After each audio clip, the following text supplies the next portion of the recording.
Good morning mga kapeds. Share ko lang.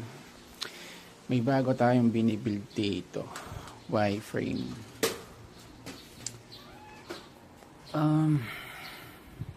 Ito gagamitin natin. RM.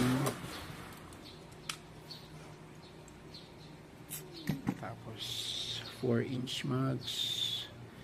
Bala ko ito pa powder coat. Tapos itong gas tank, RM gas tank. Ito gagamitin natin handle grip. Ito yung rotors natin, Shimano. Napakaputulan ko mamaya to.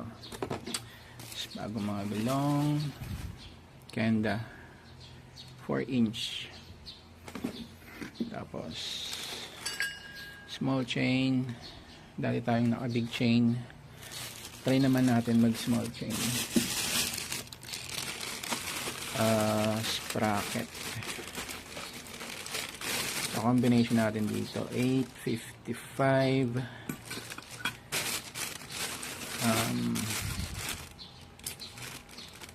cable throttle, mga bagong bearing.